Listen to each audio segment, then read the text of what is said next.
Your school taught you about emperors, gladiators, and grand marble statues, but they forgot to mention the part where Romans brushed their teeth with urine. Yes, real human pee. And not only did they scrub it across their gums, they taxed it, traded it, and valued it like money. If you think history is clean and noble, ancient Rome is about to punch that belief in the face. Picture Rome around 70 AD. Imagine walking through narrow stone streets, the air thick with smoke from bakeries, vendors shouting olives, fresh olives, and a faint smell of something much less pleasant. You follow the sound of splashing water, except it isn't water. On every street corner, you see giant jars called amphorae, where citizens casually relieve themselves. Public pee jars, like trash cans, but worse. People walk over, lift tunics, contribute, and go on like it's normal. No one flinches, no one questions, because in Rome, urine isn't waste, it's valuable. Now comes the twist that documentaries always skip. The Romans used it for cleaning, not their homes, not their clothes, their teeth. Urine contains ammonia, a strong natural cleaning agent. Modern science says ammonia breaks down stains and kills bacteria. The Romans found that out the hard way. They discovered it whitened teeth, bleached clothes, and worked like soap. So yes, while emperors built colosseums and aqueducts, their people gargled pee for dental hygiene. Imagine someone leaning over a clay bowl saying, yes, minty fresh. Well, kind of. Humanity has evolved, but not always gracefully. But here's where it gets even crazier. Rome was huge, millions of people strong, but water supply wasn't always close. So laundries, called fulanae, collected urine in giant vats to clean clothes. Workers stomped on clothes inside pee like winemakers crush grapes. Their job? Step into warm, frothy ammonia stew and stomp, scrub, whack cloth with paddles, then rinse with water. Worst spa day in history. If TikTok existed, laundromat workers would be memed forever. But the plot twist? Urine became big business. So profitable that Emperor Vespasian did what governments always do when something becomes valuable. He taxed it. Introduced the world's first pee tax, called vectigal urine. Imagine telling your father you pay monthly for Wi-Fi. In ancient Rome, sons argued with parents. I paid tax on my pee. Good boy, pay double next time.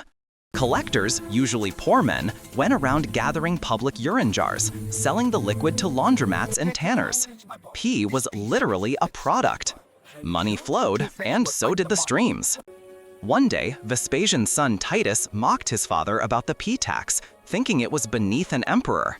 So Vespasian picked up a coin earned from urine revenue, held it to his nose, and said the famous line, "Pecunia non olit."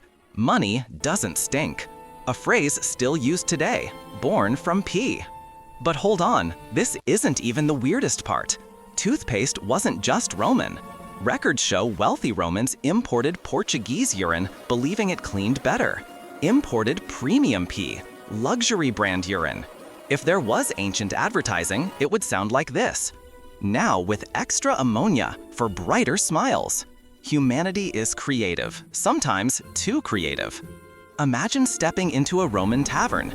Men drink wine from clay cups, shout about gladiators, argue philosophy, and somewhere in the mix, a friend whispers, "Hey, I've got fresh Lusitanian urine, top quality. Want some for your teeth?" And another responds seriously, "How much per jug?" You laugh now, but they weren't joking. And trust me, it gets even crazier. This wasn't some small side habit. Urine ran through Roman society like blood in veins. Hygiene, industry, economy. Streets had jars, bathhouses had plumbing, laundries operated like modern dry cleaners. Leather tanners depended on ammonia to soften hides. Pee literally kept Roman fashion alive. Fullers, laundry workers, became experts in pee chemistry. They added water, heated it, mixed clay and ash for better bleaching. They stomped rhythmically, clothes swirling like soggy pasta. And when customers arrived, they didn't complain about the smell, because it meant clothing was properly clean. Imagine walking home in a fresh tunic, knowing it was exfoliated by multiple strangers' urine. Confidence level 1000 BC influencer. But here's the detail documentaries rarely highlight. Urine wasn't just used, it was stored in massive vats beneath cities. Ancient drains carried waste to collection points. Workers descended into dark chambers lit by oil lamps. Hot, heavy ammonia fumes hung in the air. Eyes burned, breathing stung. But they endured because pee paid. Some historians believe exposure shortened lives. Hardest job of the ancient world wasn't gladiator, it was pee vault diver. Meanwhile, elite Romans, senators, generals strolled marble halls brushing teeth with urine mixes and charcoal. Beauty was pain, or in this case, pungent. And the economy kept expanding. Tavern owners encouraged drinking, not for fun, but to boost product output. More wine consumed equals more urine collected. Some even offered free drinks if customers contributed to the jar. A perfect business cycle. Drink, pee, profit. Now imagine you're a traveler entering Rome for the first time. Statues glisten in sun, markets bustle, the Colosseum towers like a stone mountain. You admire architecture until a man lifts his tunic and pees casually into a public jar beside you. No shame. A woman passes, dropping a small coin into the collector's hand as thanks for emptying jars earlier. Children run, soldiers march, dogs bark, and everywhere, faint smell of ammonia floats lightly in warm air. Not disgusting, normal. And here's the twist. Roman urine practices influenced Europe for centuries. Medieval tanners adopted ammonia. Textile workers bleached cloth the same way. Even in the 1600s, people stored chamber pots for cleaning use. The past didn't vanish, it faded slowly. Let's go deeper psychologically. Why didn't Romans feel disgust? Because societal norms define what's dirty. To them, waste was a resource. Modern people filter water, recycle plastic. Romans recycled urine. Humans adapt based on survival. Smart or gross depends on perspective. Even more shocking, some historians argue Roman dental hygiene was surprisingly effective. Ammonia kills bacteria, charcoal polishes enamel. So yes, the urine— Behold, the finest ancient toothpaste complete with nutritious mouse brains, perfect for a gleaming smile and a unique dining experience. Toothpaste probably worked. Somewhere in history, a Roman flashed a shiny white grin and proudly said, "Natural remedies." This is the messy truth of civilization. We imagine history elegant, marble, togas, philosophy. But reality was sweat, blood, dirt, and billions of gallons of pee. The empire that built aqueducts and invented concrete also gargled ammonia every morning. Greatness and weirdness hand in hand. Time for a final twist. Pee didn't just clean teeth and clothes. It was used for tanning animal hides, bleaching wool, whitening statues, disinfecting wounds, even dye making. Without ammonia, Rome loses fashion, armor leather, medical cleaning, fabrics, trade. Remove urine, and the empire collapses faster than luxury sandals on wet marble. Think about it. Julius Caesar conquering Gaul, while somewhere workers stomp pants in vats of urine.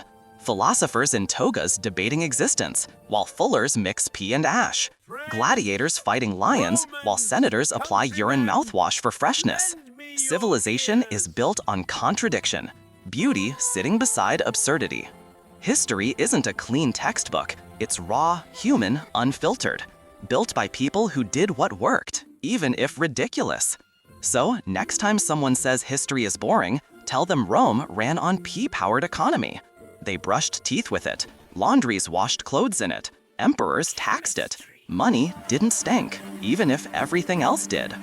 If you sat through this strange journey, wait till you hear the story of how Victorians used mummies as fuel, or how scientists once fried frogs to measure souls. Because trust me, human history only gets weirder from here.